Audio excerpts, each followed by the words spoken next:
Hey guys, I thought I'd do a review on my 24-gallon JBJ Nano Cube.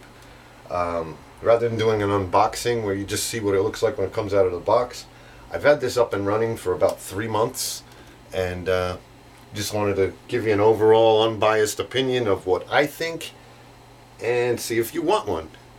Now currently, and when I bought it, this is at Dr. Foster and Smith's for $219, which includes the complete tank, filter, hood, light, and even a free stand at this point.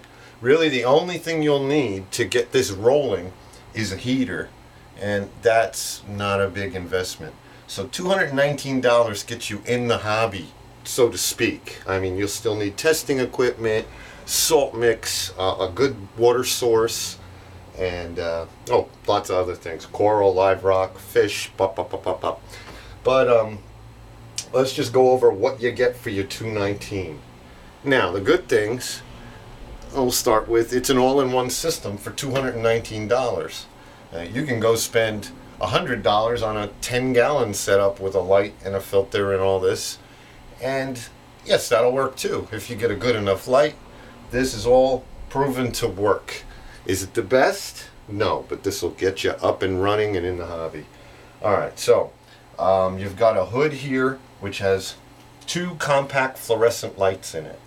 Okay, it's on a hinge. I know that's probably very bright. So you've either got to lift the whole thing up, or you have this feeding door just for feeding, and you can get your hand in there if you needed to do something.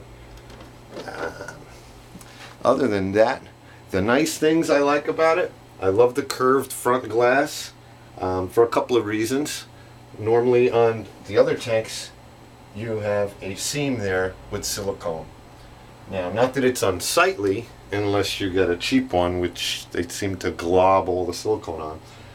But with this, once you start to have to clean it from the inside with a razor blade, you can scrape right in there. You don't have to worry about cutting your silicone seal.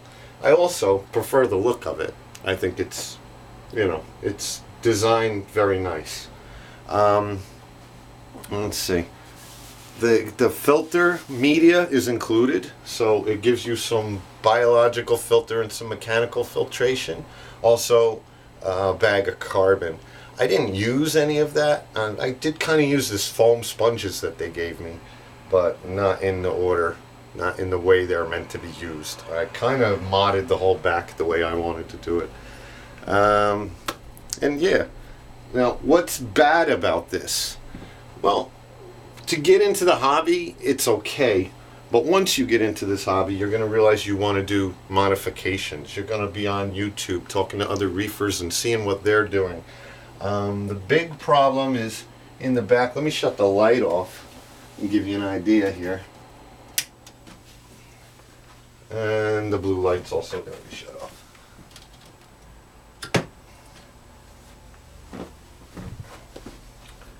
The lights are 2 of these compact fluorescent bulbs. They're behind this acrylic panel. This acrylic panel gets salt creep on it, and it's hard to clean without scratching it.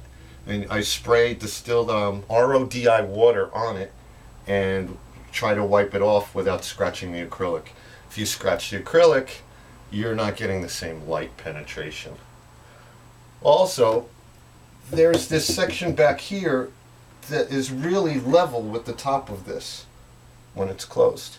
So you can't put in any, say, protein skimmer or anything back here, whereas I think the BioCube actually has a whole compartment that lifts open, and this is wide open all the way to the top of the hood. So that's something you want to consider. The BioCube, to me, is a little more expandable than this, but it's also more expensive.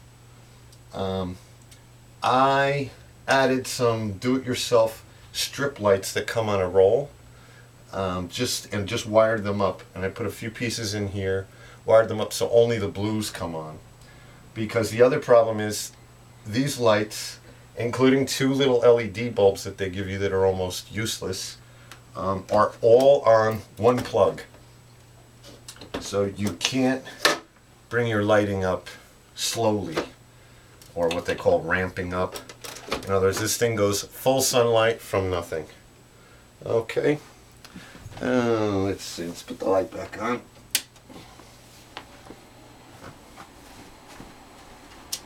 The blue lights.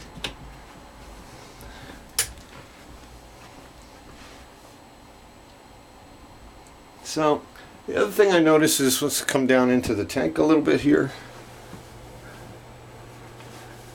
You've got your return pump pushing out the water, and it goes back into the rear compartment over there in that section.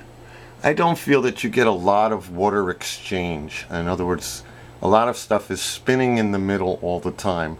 No matter where I aim the return, I don't seem to get a lot of water. Like, I'm not filtering all the water. It's just the stuff on the outside's being filtered and the stuff in the middle's just spinning. So I guess eventually, through dilution, it does get filtered. But, yeah, and then it just spits out a whole bunch of stuff every once in a while. But it does work. I mean, you see, I do have coral in there, and I do have fish. And everything is maintaining. I don't know that it's doing the best job or growing, but everything is maintaining. Let's talk about the stand a little bit. Let me get a light. Oh, another good thing is that the canopy, being that it's fully enclosed, you don't get a lot of evaporation. And once you get into the hobby, you'll realize that's one of the problems with having a smaller tank, is once you evaporate some water, you have to refill it with fresh water, or your salinity level bounces back and forth, and that's no good. Everything in a reef tank is stability. If you get something that works, you need it not to keep changing. Alright, in the actual stand down here, I just keep some jugs of water. That is the, not the power brick. For the fluorescent lights, that's a ballast and power supply. And so it's a big box, takes up a lot of room on that back wall. And then I have a timer for it over there.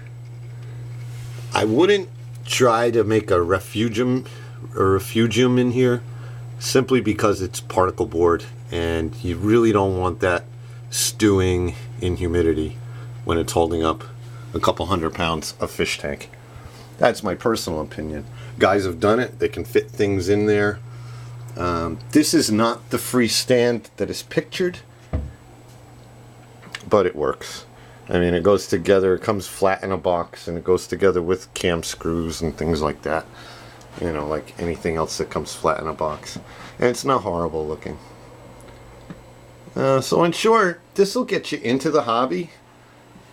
And it's a decent tank. And if you get into the hobby, you're more than likely going to go bigger soon anyway, as most of the guys do.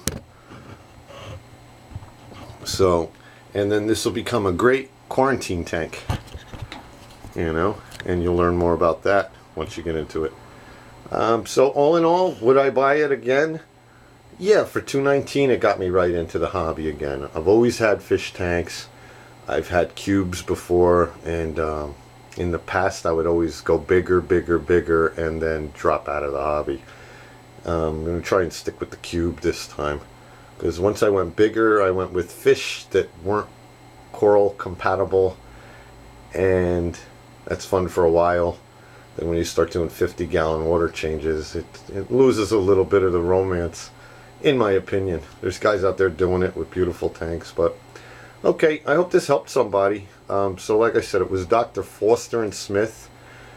Incidentally, if you have a problem with it, like the first one I got was cracked on the bottom, use the 800 number. They have great customer service. If you go through emails and chatting with them, the emails, it takes a while for them to get back to you. I got mixed results depending on who was getting back to me. I had a few issues with a few things that I'd bought. They all got taken care of eventually, but call the 800 number. The woman got me another tank in seriously 2 or 3 days. So thanks for watching, and hit like if you liked it, subscribe if you want to see more about the tanks, and